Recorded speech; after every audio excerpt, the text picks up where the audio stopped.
কাউকে উদ্দেশ্যপ্রণোদিতভাবে কিছু বলি নাই। যদি কেউ আহত হয়ে থাকে, সিম্পলি আমি দুঃখ প্রকাশ করছি। নিজ বক্তব্যের জন্য শিক্ষামন্ত্রীর দুঃখ প্রকাশ। দুর্যোগে কেউ পরীক্ষা দিতে না পারলে ফের নেয়ার আশ্বাস।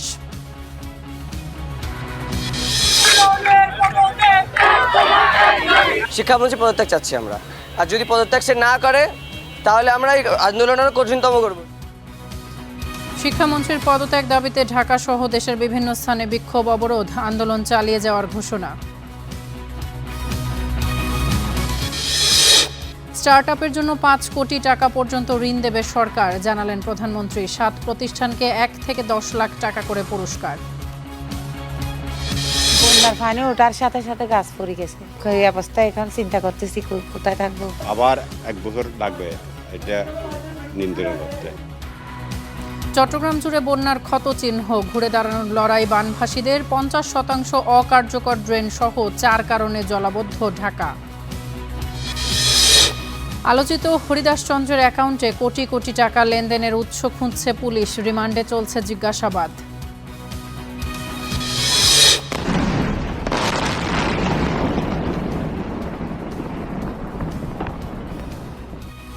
কুয়েতে মার্কিন আকাশ প্রতিরক্ষা গুঁড়িয়ে দিল তেহরান। মোসাদের সঙ্গে যোগাযোগের তথ্য নাকচ ইরানের সাবেক প্রেসিডেন্ট আহমাদিনেজাদের। বিশ্বকাপের ফাইনালে যাওয়ায় মিশনে মুখোমুখি ফ্রান্স স্পেন। এমবাপ্পে ঝড় নাকি ইয়ামালের জাদু, কে জিতবে দেখার অপেক্ষা।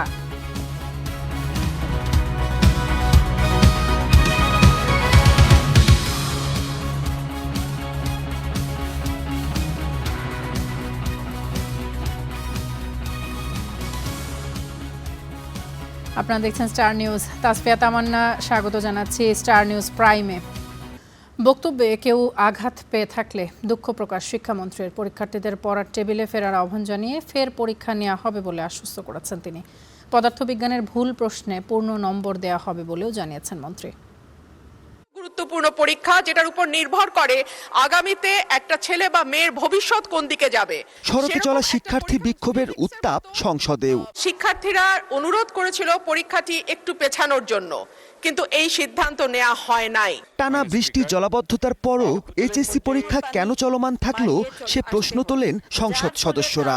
এই সময়ে কাপড় চুপড় সহ সমস্ত কিছু ভিজে যায় এবং শিক্ষা উপকরণগুলা, কলম পেন্সিল যেগুলো তারা নিয়ে আসে, হুচুট খেয়ে পড়ে সেইগুলোও ভিজে যায়। শিক্ষার্থীরা আজকে আন্দোলনে আছে আমি এটা বলবো না, তাদের ক্ষোভ কষ্টের জায়গাটা যেটা এখন তৈরি হয়েছে সেটা প্রশমনে শিক্ষামন্ত্রী বা বর্তমান সরকার কি কার্যকর ব্যবস্থা গ্রহণ করছে। বক্তব্যে কেউ আঘাত পেয়ে থাকলে দুঃখ প্রকাশ করেন শিক্ষামন্ত্রী। সংসদকে জানান প্রয়োজনে 13 জুলাইয়ের পরীক্ষা আবারও নেওয়া হবে।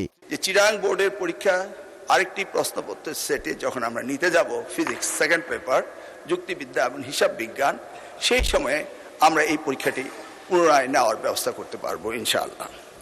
তাছাড়া আমার ব্যক্তিগত মন্তব্য সেটি নিয়ে অনেকেই আপত্তি করেছেন, সেই ব্যাপারে বলতে চাই আমি কাউকে উদ্দেশ্যপ্রণোদিতভাবে কিছু বলি নাই। যদি কেউ আহত হয়ে থাকে, সিম্পলি আমি দুঃখ প্রকাশ করছি।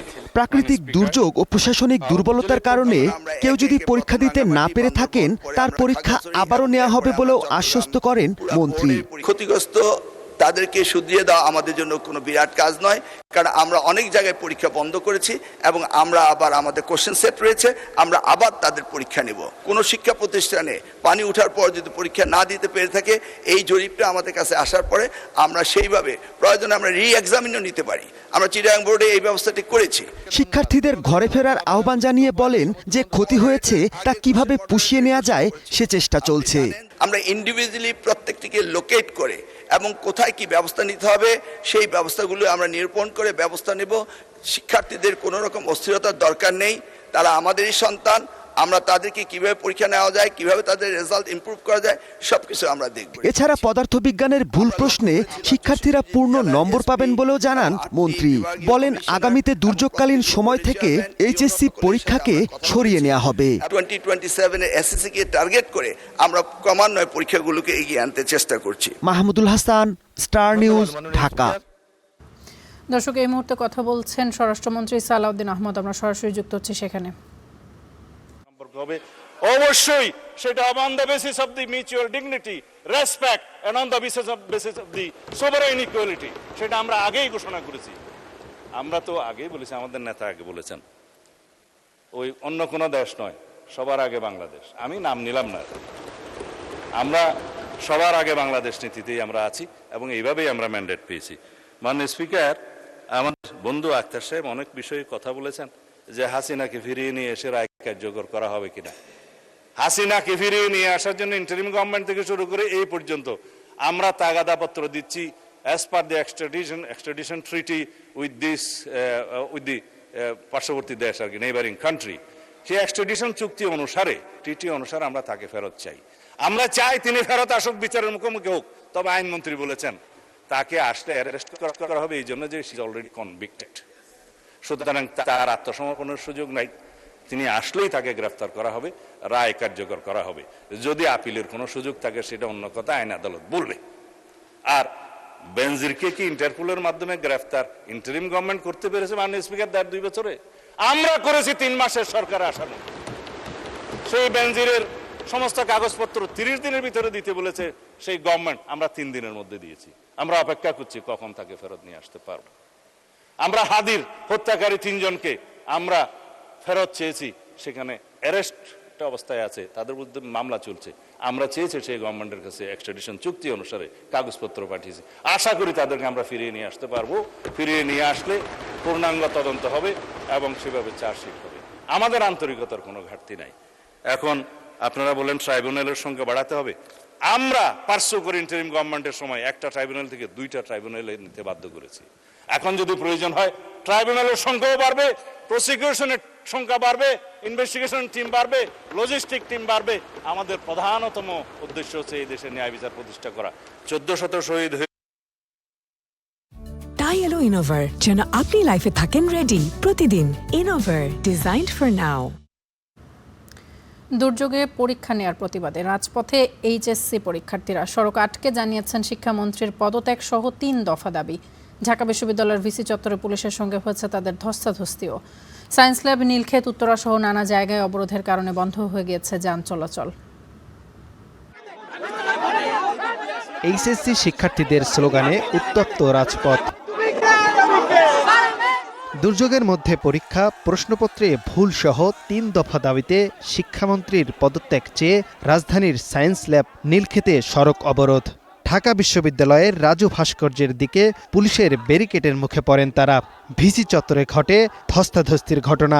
আমাদের তো ফিউচারই শেষ। উনি গতকাল যে প্রশ্ন বানাইছে ফিজিক্সের 2টা কোয়েশ্চেন ভুল। উনি গ্রামারের মধ্যে ওনার গ্রামাটিক্যাল কোয়েশ্চেনের মধ্যে গ্রামাটিক্যাল ভুল উনিশটা। আমরা তো আসলে পড়ার টেবিল রেখে রাজপথে আসতে চাই নাই, আমাদেরকে লিটারালি বাধ্য করা হয়েছে। আমাদের রাজপথে নামার কারণ হলো আমাদেরকে ইনসাল্ট করা হয়েছে। যা হবে একদম সামনে গিয়ে হবে, এর বাইরে আপনারা এখন কোনো কিছু জিজ্ঞাসা করবেন আশা করি।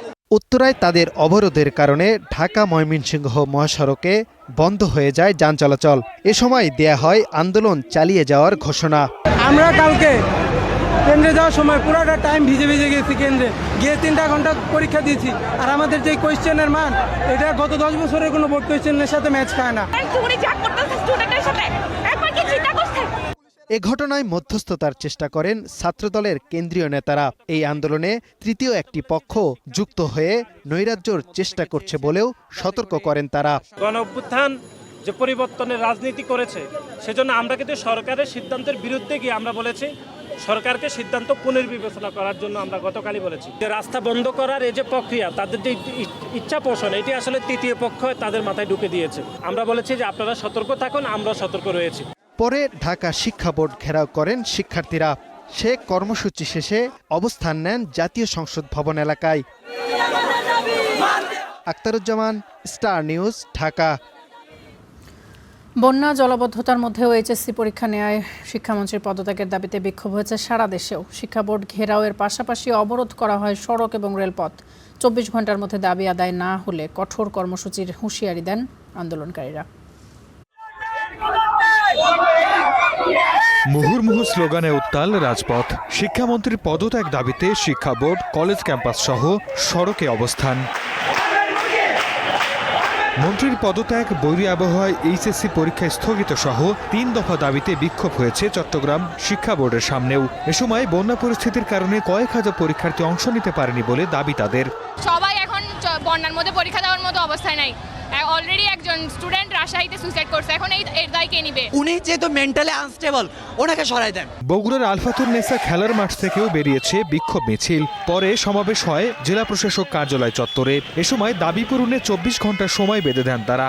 শিক্ষামন্ত্রী বলেছিল এক জেলায় দুর্যোগ, কোনো জলবায়ু পরিবর্তনের কারণে কোনো সমস্যা হলে পুরো বাংলাদেশের পরীক্ষা স্থগিত হবে, সে সেটা করেনি।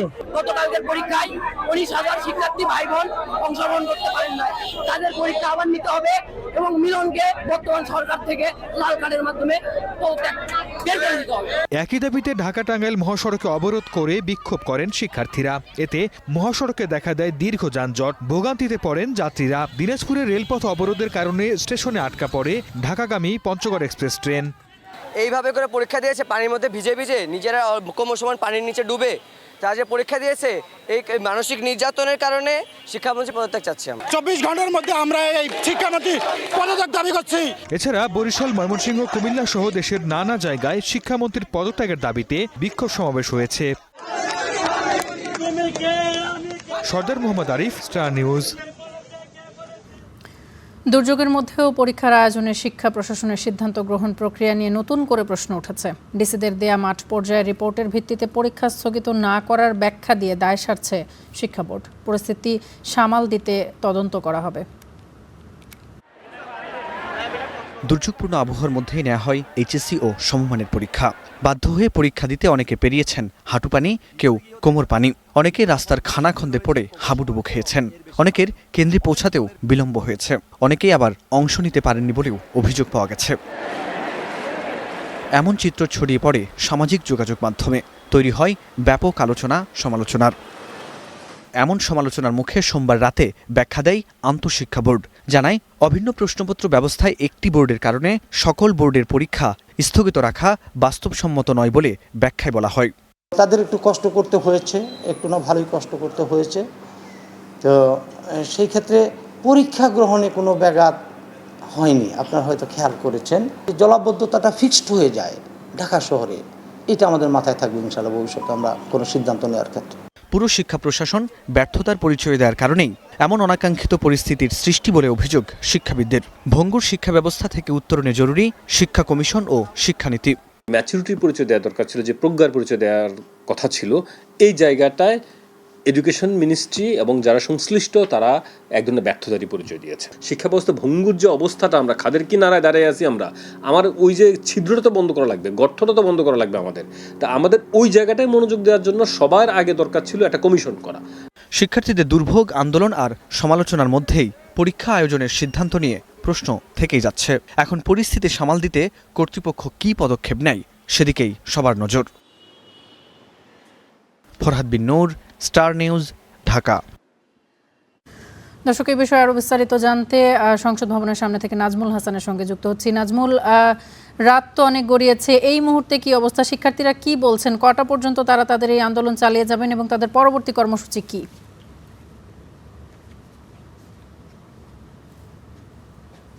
কয়টা পর্যন্ত তারা তাদের এই কর্মসূচি চালিয়ে যাবেন সেটা কিন্তু নির্দিষ্ট সময়সূচি তারা দেয়নি। তবে তারা যে দাবিগুলো দিয়েছিল সেই দাবিগুলো কিন্তু সকালে যে আন্দোলন শুরু হয়েছিল, অর্থাৎ 11টার দিকে তারা সায়েন্স ল্যাব থেকে যে আন্দোলন অবস্থান কর্মসূচি শুরু করেছিলেন মূলত 3টি দাবিতে। প্রথম দাবিটি যদি বলতে চাই, তারা একটি আলটিমেটাম দিয়েছিল, সেটা হচ্ছে শিক্ষামন্ত্রীর পদত্যাগ তারা দাবি করেছেন। তাছাড়া গতকাল যে পরীক্ষা হয়েছে বৈরী আবহাওয়ায়, সেই পরীক্ষাটি তারা বাতিল দাবি করেছেন। এছাড়া তারা আরও একটি দাবি করেছেন, যেটি হচ্ছে শিক্ষামন্ত্রীর অসঙ্গতি কথা বলার জন্য তারা হচ্ছে তাদের সামনে এসে তাকে ক্ষমা চাওয়ার একটি দাবি তুলেছেন। এবং তারই পরিপ্রেক্ষিতে তারা পরবর্তীতে আজকে বিকেলের দিকে কিন্তু সংসদ ভবনের সামনে এসে অবস্থান নেয় এবং সংসদ ভবনের সামনে থেকে আসলে একটি উত্তেজনাকর পরিস্থিতি তৈরি হওয়ার পর তাদেরকে কিন্তু পুলিশ পেছনে হটিয়ে দিয়েছিল। কিন্তু পরবর্তীতে সন্ধ্যার পরে কিন্তু তারা আবারও এসে জড়ো হয়েছে সংসদ ভবনের গেটের সামনে এবং সেখানে এখন পর্যন্ত তারা অবস্থান কর্মসূচি পালন করছে। দেখতেই পাচ্ছেন আসলে সড়কের মাঝে তারা অবস্থান করছেন, সেখানে বসেছেন এবং তারা তাদের দাবি দেওয়াগুলো আসলে উপস্থাপন করছেন। কিছুক্ষণ পরপর স্লোগান দিচ্ছেন এবং তারা আসলে জানাচ্ছেন যে এখন পর্যন্ত তারা কোনো সদুত্তর পায়নি আসলে কর্মসূচিগুলো নিয়ে তাদের পরবর্তী পদক্ষেপ কি, অথবা তাদের যেহেতু আমরা জিজ্ঞেস করেছিলাম এখানে যারা আন্দোলনরত শিক্ষার্থী রয়েছেন, আগামীকালও তাদের পরীক্ষা রয়েছে, তারা বলছেন যে আগামীকাল পরীক্ষাতে তারা অংশগ্রহণ হয়তো অনেকে করবেন। তাছাড়া আজকে পর্যন্ত তারা মূলত চাচ্ছেন আগামীকালকের পরীক্ষাটাও স্থগিত করে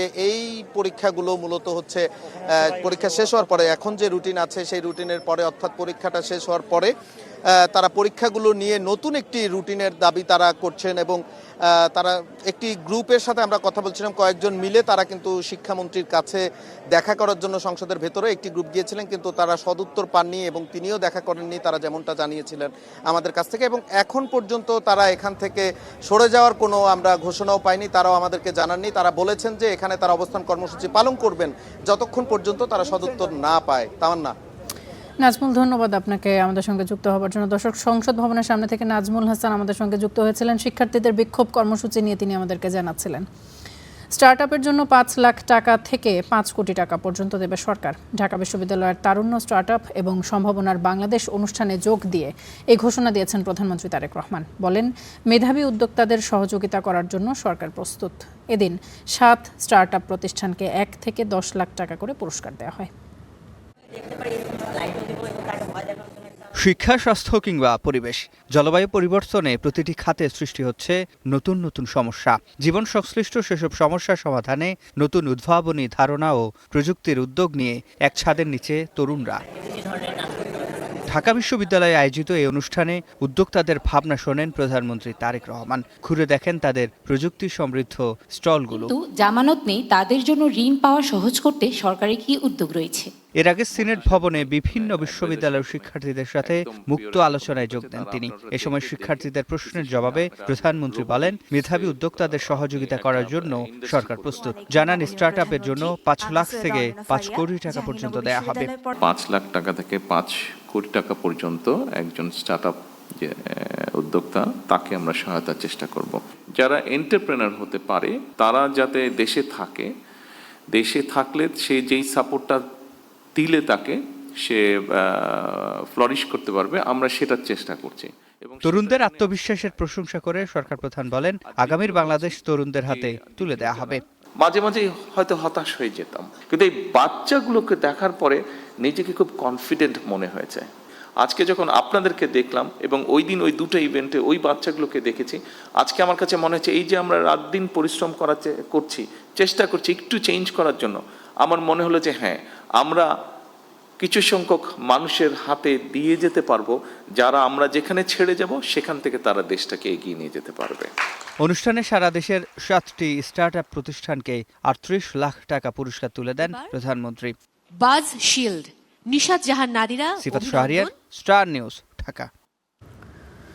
মৃত্যুদণ্ডের আসামি শেখ হাসিনা দেশে ফিরলে স্বাগত জানানো হবে, মন্তব্য প্রধানমন্ত্রীর তথ্য উপদেষ্টা জাহিদুর রহমানের। সচিবালয়ে সংবাদ সম্মেলনে সংবিধান সংশোধন কমিটি নিয়ে তিনি জানান, সংশোধনীর মাধ্যমে সংবিধানে পরিবর্তন আনতে চায় সরকার, তাই বিরোধী দলের উচিত বিশেষ কমিটিতে যোগ দেয়া। সংবিধানের সংস্কার না সংশোধন, এই ইস্যুতে সোমবার উত্তপ্ত হয়ে ওঠে সংসদ। রায়কে সম্মান করা হচ্ছে না, তার প্রতিবাদে আমরা ওয়াকআউট করছি। সংবিধান সংশোধনে 17 সদস্যের বিশেষ কমিটি গঠন করা হলে এতে নাম না দিয়ে উল্টো ওয়াকআউট করে বিরোধী দল। যুব ও ক্রীড়া মন্ত্রণালয়। এমন অবস্থায় সংবিধানের সংস্কার নাকি সংশোধনী, কোন পথে হাঁটবে সরকার, তা স্পষ্ট করেন প্রধানমন্ত্রীর তথ্য উপদেষ্টা। সংশোধনের মাধ্যমে সংবিধানকে পাল্টে অনেক কিছু করে ফেলা যায়, সব কিছু করা যায়। আবারও বলছি, যদি আমরা গণভোটের বিধান আবার ফেরত এসছে, মাঝখানে বাতিল হয়েছিল, সেটা গণভোট প্রয়োজন হলে হবে, ডিবেটগুলো চলুক। কিন্তু আমি মূল ব্যাপারটা বলতে চাচ্ছি, আসলে বিরোধী দলের উচিত এই আলোচনায় পার্টিসিপেট করা। সংশোধনের মাধ্যমেও তারা যা বলছেন সেটা সংশোধনে ঢোকানোরই চেষ্টা তারা আলোচনার মাধ্যমে করুন। পার্লামেন্ট আছে, পার্লামেন্টে জনগণের সামনে বোঝান। যদি বাই এনি চান্স, তারপরে যেহেতু তাদের সংখ্যাগরিষ্ঠতা ওভাবে নেই, যদি নাও হয় জনগণ দেখলো এবং একটা পর্যায়ে যদি জনগণ তাদের এই দাবিকে সমর্থন করে, পরবর্তী নির্বাচনে তারা সেটার প্রভাব পাবেন। নির্বাচনী ব্যবস্থা বা গণতন্ত্র এভাবেই তো কাজ করে। ধন্যবাদ। একই সঙ্গে কার্যক্রম নিষিদ্ধ আওয়ামী লীগ সভাপতি শেখ হাসিনার দেশে ফিরে আসা নিয়েও কথা বলেন তিনি। তার মৃত্যুদণ্ড হয়েছে, তিনি আসবেন, তিনি আসলে তাকে আমরা যদি প্রত্যর্পণ করে আনতে পারি, আমরা তো সেই চেষ্টাই করছি।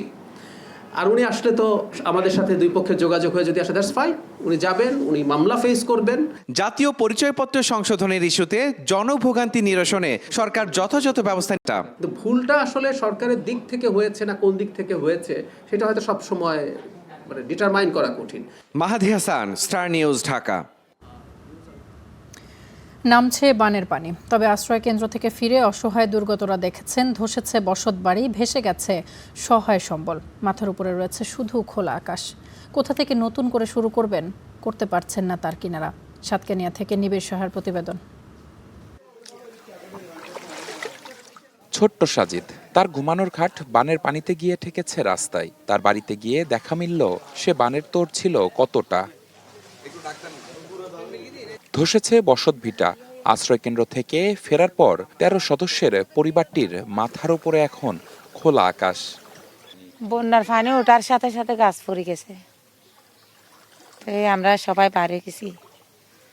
বার হওয়ার পরে আশ্রয় কেন্দ্রে গেছি। এখন এই অবস্থায় এখন চিন্তা করতেছি কোথায় থাকবো। এখন বাড়ি ভাঙে গেছে, আশ্রয় কেন্দ্রে থাকি। শ্রীমোহনী বাজারের দোকানি সিরাজুল, বাড়ি দোকান থেকে পানি নামলেও বন্যা ভাসিয়ে নিয়েছে সব সহায় সম্বল। ঘুরে দাঁড়ানোর লড়াইটা কোথা থেকে শুরু করবেন সিএনজি চালক আব্দুর রহমান তার কুল কিনারা করতে পারছেন না। এটা হলো ওই সাত দোকান, ফান্সিগের দোকান। এখন সবগুলো গেছে, চলে গেছে, মাল বিজি ভুড়ি গেছে। আর কি করবো, এখন 2 দেয় আজও এসে মাত্র। এখন বাড়ি ঘরেও সব পানি, এদিকেও পানি। এখন তো এখন আর অবস্থা সুবিধা হয় না, যে পানি লামানোর পর আর সুবিধা এদূর। নামছে বানের পানি, উঠেছে রোদ। সে আলোয় সাতকানিয়ার 17টি ইউনিয়নে ফুটে উঠেছে বন্যার ক্ষতচিহ্ন। এর শেষ কোথায় বাসিন্দাদের এখন সেই প্রশ্ন। এখানে রাস্তাটা উঁচু করতে হবে, ওখানে কালভার্ট করতে হবে, রেলের রাস্তা আছে না ওদিকে। আবার 1 বছর লাগবে এটা নিয়ন্ত্রণ করতে। এদিকে বন্যার পানি নামার সঙ্গে বেড়েছে পোকামাকড় ও বিষধর সাপের উপদ্রব। চলতি বছর বন্যায় যে ভয়াবহ দৃশ্যের দেখা মিলেছে, বন্যা পরবর্তী সময়ে বন্যার পানি যখন নামছে, এখনকার চিত্র যেন আরও বেশি ভয়ঙ্কর, আরও বেশি কষ্টদায়ক। বানভাসী ক্ষতিগ্রস্ত এই মানুষগুলোর প্রয়োজন একটু সুদৃষ্টি আর একটু বেশি সহায়তা। নিবিড় সাহা, স্টার নিউজ, সাতকানিয়া, চট্টগ্রাম। এদিকে দুর্গত এলাকায় সরকারিভাবে চলছে ত্রাণ বিতরণ। ক্ষতিগ্রস্তদের সহায়তার আশ্বাস দিয়েছেন বিদ্যুৎ ও জ্বালানি প্রতিমন্ত্রীও। পাশাপাশি বিজিবিও দাঁড়িয়েছে দুর্গতদের পাশে। নামছে বানের জল, তার সাথে বেরিয়ে আসছে ক্ষতচিহ্ন। ঘুরে দাঁড়ানোর লড়াই বানভাসীদের। কক্সবাজার ও পার্বত্য অঞ্চলের আশ্রয় কেন্দ্র থেকে অনেকে ফিরছেন বাড়িতে। ক্ষতিগ্রস্ত মাথা গোজার ঠাই, ছড়াচ্ছে রোগবালাই। খাবার সংকট আরও বাড়িয়েছে দুর্ভোগ। আমাদের এখানে মাছের ফসল ছিল, এবার মুরগি ফার্ম আছে, এবং মানুষের শ্বাসকষ্ট, এই ক্ষতিগুলো এগুলো নষ্ট হয়েছে। ক্ষতিগুলো নষ্ট হয়েছে আর কি মেজর। তারপর প্রজেক্ট ডুবে গেছে, মানে মাছের প্রজেক্টটা ডুবে গেছে, এগুলো আর কি। মঙ্গলবার কক্সবাজার সদরে দুর্গতদের মাঝে ত্রাণ বিতরণ করেছেন বিদ্যুৎ ও জ্বালানি প্রতিমন্ত্রী। ক্ষতিগ্রস্তদের পুনর্বাসন ও কৃষকদের সহায়তার আশ্বাস দেন তিনি। প্রতিটি ঘর বাড়ি মেরামতের জন্য সরকারের তরফ থেকে আমরা সহায়তা করবো ইনশাআল্লাহ।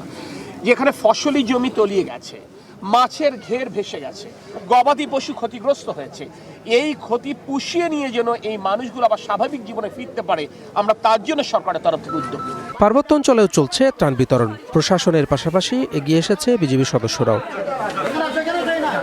Desk report, star news. বন্যা পরবর্তী পুনর্বাসন কাজে মাঠে নেমেছে সরকার। দুর্গত এলাকায় গেছে চাল এবং অর্থ সহায়তা। সুপেয় পানির সংকট কাটাতে দেওয়া হয়েছে বিশুদ্ধকরণ ট্যাবলেট। ক্ষতিগ্রস্ত কৃষক পাবেন বীজ এবং গোখাদ্য। মঙ্গলবার সচিবালয়ে এসব কথা সংশ্লিষ্ট মন্ত্রণালয়ের মন্ত্রীরা বলেছেন। নামছে বৃহত্তর চট্টগ্রাম অঞ্চলের বন্যার পানি। ঘুরে দাঁড়ানোর লড়াই শুরু দুর্গতদের, আর এই সময়টিতে তাদের পাশে দাঁড়ানোর উদ্যোগ নিয়েছে সরকার। মন্ত্রীরা জানালেন, বন্যার শুরু থেকেই চাল, অর্থসহ জরুরি সহায়তা নিশ্চিত করা হয়েছে দুর্গত অঞ্চলে। ডায়রিয়া, কলেরার মতো রোগ মোকাবেলায় দেয়া হয়েছে পানি বিশুদ্ধকরণ ট্যাবলেট। প্রস্তুত রয়েছে স্বাস্থ্যসেবা টিম। যে আমাদের নারী, গর্ভবতী মা এবং শিশুদের প্রতি আমাদের গ্রাম পর্যায়ে আমাদের যারা কর্মী আছে তাদেরকে অ্যালার্ট রাখা হচ্ছে। যে কোনো মায়ের যদি প্রসূতির সময় হয় বা কোনো রকম সমস্যা দেখা দেয়, তাদেরকে আমরা স্পিডবোটের মাধ্যমে, স্পিডবোট না পাইলে যে কোনো স্থানীয় নৌকা বা কিছুর মাধ্যমে আমরা উপজেলা হাসপাতালে আনার ব্যবস্থা রাখতেছি। এই কার্যক্রমগুলো যেগুলো আশ্রয় কেন্দ্র রয়েছে সেগুলোতে আমাদের তৈরি খাবার দেওয়া হচ্ছে, শুকনো খাবার পরিবেশন করা হচ্ছে। উদ্ধার কাজের জন্য সেনাবাহিনীকে, বিজিবিকে, কোস্টগার্ডকে আমরা এখানে নিয়োজিত করেছি। আমাদের মন্ত্রণালয় থেকে জরুরি ভিত্তিতে স্পিড বোর্ড এবং রাবার বোর্ড আমরা পাঠিয়েছি তাদের উদ্ধার কাজ পরিচালনা করার জন্য। বানের পানিতে নষ্ট হয়েছে বীজতলা, সংকট তৈরি হয়েছে পশুখাদ্যের। সে কথা বিবেচনায় ক্ষতিগ্রস্ত কৃষকদের পাশেও দাঁড়াচ্ছে সরকার। আমাদের কিন্তু প্রত্যেকটা ইউনিয়নের ব্লক পর্যায়ে আমাদের একজন করে অফিসার আছে, সহকারী কৃষি কর্মকর্তা, সহকারী কৃষি কর্মকর্তা। উনি নিজেই জানে ওনার কাছে আমাদের ওই এলাকার কোন কৃষকের কতটুকু জমি আছে ওই ব্যাপারে প্রায় ডিটেলস ডাটা তার কাছে আছে, কারণ সে দিনের প্রায় পুরোটা সময় ওই 3টা ওয়ার্ডের ভিতরেই ঘুরে। ওদের সাজেশন অনুযায়ী আমরা ওইভাবে ওইটা বিলি করব। বন্যায় ক্ষতিগ্রস্ত বাঁধ সংস্কারেও দ্রুত শুরু হচ্ছে কাজ। প্রধানমন্ত্রীর নির্দেশে সব মন্ত্রণালয়ের সমন্বয়ে পুনর্গঠন চলছে বলে জানিয়েছেন পানি সম্পদ প্রতিমন্ত্রী। আগামীতে সেই জলাবদ্ধতার কোনো বিষয় আর চট্টগ্রাম সিটি কর্পোরেশনে থাকবে না। মাহাদি হাসান, স্টার নিউজ, ঢাকা। কর্মকর্তা কর্মচারী 4 কারণে সামান্য বৃষ্টিতেই ডুবে যায় রাজধানী। তিলোত্তমা এই নগরের 50% ড্রেনই কার্যকরভাবে পানি নিষ্কাশন করতে পারে না। তাই দীর্ঘমেয়াদী পরিকল্পনার পাশাপাশি আলাদা টাস্ক ফোর্স চান বিশেষজ্ঞরা। সিটি কর্পোরেশন বলছে রাতারাতি এই সংকটের সমাধান সম্ভব নয়, প্রয়োজন অন্তত 2 বছর। জিশান আহমেদের রিপোর্ট। রাজধানীর কাজীপাড়া কয়েক মাস ধরেই চলছে ড্রেনেজ উন্নয়ন কাজ, কিন্তু জলাবদ্ধতা থেকে স্বস্তি মিলছে না স্থানীয়দের। এটা নিয়ে কাজ তেমন পরিমাণে হয় নাই, যতটুকু কাজ হয়েছে এটা সাফিসিয়েন্ট না। এটা যদি আর প্রশস্ত হইতো অবশ্যই আমাদের পানিগুলো আটকাইতো না। একটুখানি ভারী বৃষ্টি হলেই নিউ মার্কেট, মিরপুর সহ নগরীর বিভিন্ন এলাকায় কোমর সমান পর্যন্ত পানি ওঠে। বছরের পর বছর ধরে বদলাচ্ছে না এই চিত্র। সেই স্বাধীনের পর থেকে আমরা দেখি নাই যে এটার কোনো উন্নতি হইতে। সিটি কর্পোরেশনে এটা দিকে নজর দেওয়া উচিত। এরা সব লুটপাট করে এটা লন্ডন, আমেরিকা, কানাডা বাড়ি গাড়ি করে। বিশেষজ্ঞরা বলছেন রাজধানীতে জলাবদ্ধতার মূল কারণ হলো দুর্বল ড্রেনেজ ব্যবস্থা, জলাধারের অভাব, ঢাকার খাল ও নদ নদীর নাব্যতার ঘাটতি ও নাগরিক সেবা সংশ্লিষ্ট সংস্থার নেই সমন্বিত কোনো উদ্যোগ।